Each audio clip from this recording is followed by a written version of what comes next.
Assalamualaikum warahmatullahi wabarakatuh. Perkenalkan, nama saya Indah Novitasari dengan nomor induk mahasiswa 934113119. Di sini saya akan menjelaskan mengenai tema 3, yaitu tentang prinsip-prinsip dasar penghitungan dan pembayaran zakat. Prinsip-prinsip dasar ini sendiri terdiri dari 7 prinsip, yaitu yang pertama, prinsip tahunan, yang kedua, prinsip laba bersih, yang ketiga, prinsip monetary, kemudian yang selanjutnya yaitu prinsip keempat, prinsip penentuan nilai dengan harga besar, selanjutnya prinsip kelima yaitu prinsip entitas, kemudian yang prinsip keenam yaitu prinsip tidak adanya kewajiban ganda dalam pembayaran zakat. Kemudian dan yang terakhir, prinsip ketujuh yaitu prinsip kemudahan dalam pembayaran zakat.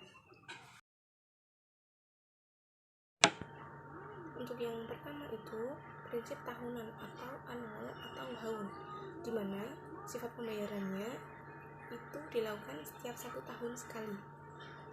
Dalam pemikiran Islam, tahun Qamariyah atau Hijriyah dijadikan sebagai standar minimum untuk pertumbuhan nilai aset. Dengan demikian, maka haul atau 1 tahun itu merupakan titik awal dari suatu pertumbuhan. Karena itu, seorang mukallaf atau calon muzaki yang diwajibkan zakat harus melakukan penilaian atas harta yang dimiliki sesuai dengan nilai pasar setelah kepemilikannya melewati 1 haul atau tahun. Kemudian yang kedua itu ada prinsip laba bersih. Zakat pada dasarnya itu prinsip pada laba bersih. Harta atau objek zakat itu merupakan harta atau penghasilan setelah dikurangi dengan biaya-biaya, hutang, dan juga konsumsi pokok. Prinsip dari laba bersih itu sendiri adalah biaya produksi atau semua biaya pabrikasi tidak menjadi objek zakat seperti upah, overhead pabrik, dan bahan baku, serta pajak. Piutang juga yang pengembaliannya itu tidak diharapkan, sedangkan piutang yang diharapkan pengembaliannya dapat dimasukkan sebagai aktiva lancar sehingga berkaitan dengan net income atau laba bersih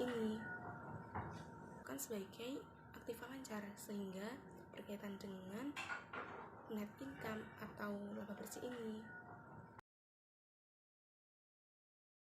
Kemudian yang ketiga itu ada prinsip monetary unit. Monetary unit ini sendiri memiliki pengertian yaitu menghitung nilai barang berdasarkan lokasi pada waktu yang sama, namun lokasi berbeda bisa berpengaruh pada harga suatu barang. Karena itu, prinsip monetary unit perdagangan mengikuti harga lokasi atau daerah di mana barang itu berada. Pada saat membatasi dan menentukan jumlah kekayaan yang wajib untuk dizakati, maka harus dihitung seluruh kekayaannya yang dimiliki oleh mukallaf, baik yang berada di dalam negeri ataupun yang di luar negeri.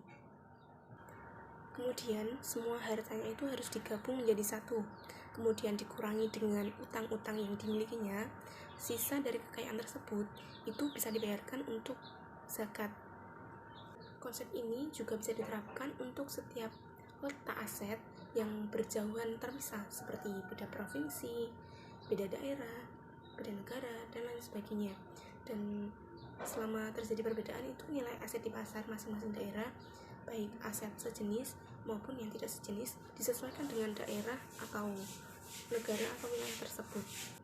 Cara menilai aset yang seperti ini itu diperkuat oleh pernyataan dari Ibnu Al-Qayyim, yaitu di mana nilai barang dagangan disesuaikan dengan nilai yang ada di negara di mana barang tersebut itu berada. Dengan demikian, walaupun barang tersebut diekspor ke negara lain hingga lewat masa haul, maka nilainya itu dihitung dengan nilai yang ada di negara tersebut.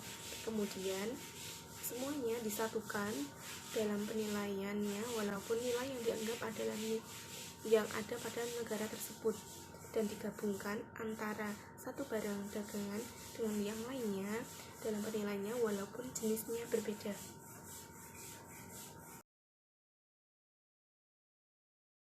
Selanjutnya itu prinsip penentuan nilai dengan harga pasar. Prinsip penentuan nilai dengan harga pasar ini menekankan perhitungan nilai barang mengikuti harga pasar saat ini. Jika pedagang menghitung komoditas perdagangan yang belum laku dengan harga yang ingin dijual, maka menyesuaikan terlebih dahulu. Prinsip entitas. Pemberlakuan prinsip entitas ini dalam mengelola zakat berarti seperti perusahaan, di mana contohnya adalah firma, PT, dan juga masih banyak lagi. Di mana hukum zakat kedudukannya sama dengan individu, dalam artian bahwa jika harta kekayaan perusahaan telah memenuhi syarat wajib zakat, maka perusahaan wajib mengeluarkan zakat hartanya sebagaimana individu umumnya. Ijtihad ulama di masa lalu yang mencirikan adanya pengakuan atas konsep entitas, yaitu diantaranya adalah adanya pemisahan aset bait al-mal dengan aset yang dimiliki secara pribadi oleh hakim. Kemudian para fuqaha membenarkan untuk memberikan wasiat atau wakaf kepada sebuah kelembagaan seperti masjid. Kemudian selanjutnya itu ada nazir wakaf, berlaku sebagai wakil dari kantor urusan wakaf. Prinsip dari entitas ini sendiri secara praktek itu sudah dikenal sejak masa Rasulullah SAW, yaitu dalam apa yang dikenal dalam fikih dengan kiltah, pencampuran binatang ternak.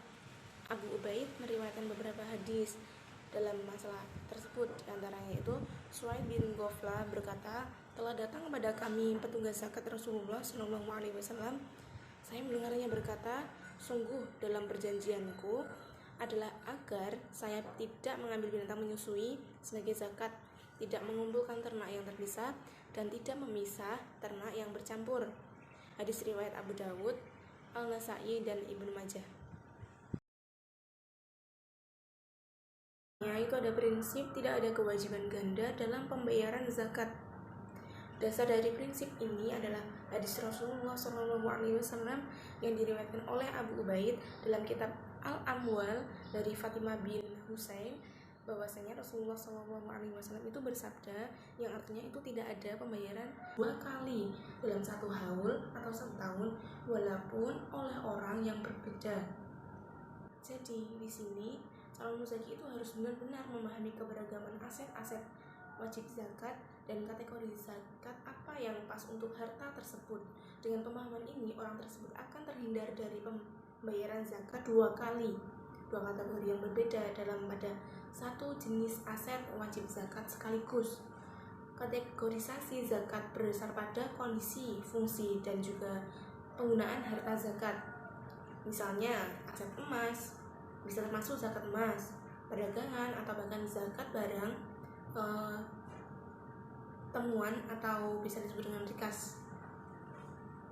Seorang pedagang emas itu tidak wajib membayar zakat emas dan zakat perdagangannya itu sekaligus, tetapi cukup baginya membayar zakat perdagangan saja.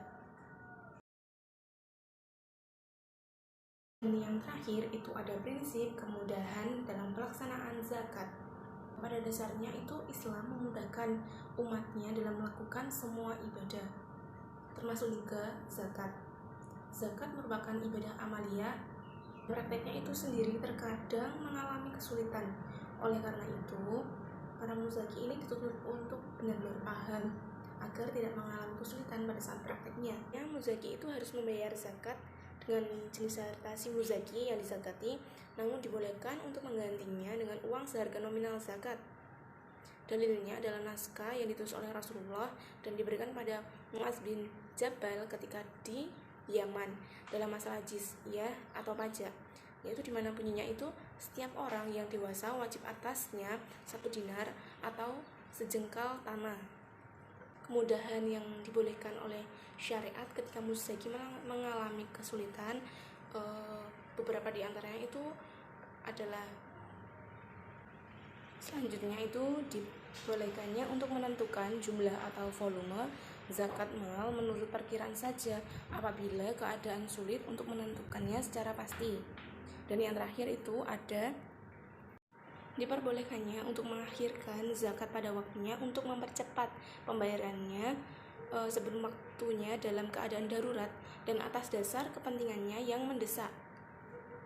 Sekian penjelasan dari saya, itu yang dapat saya sampaikan. Kurang lebihnya mohon maaf. Wassalamualaikum warahmatullahi wabarakatuh.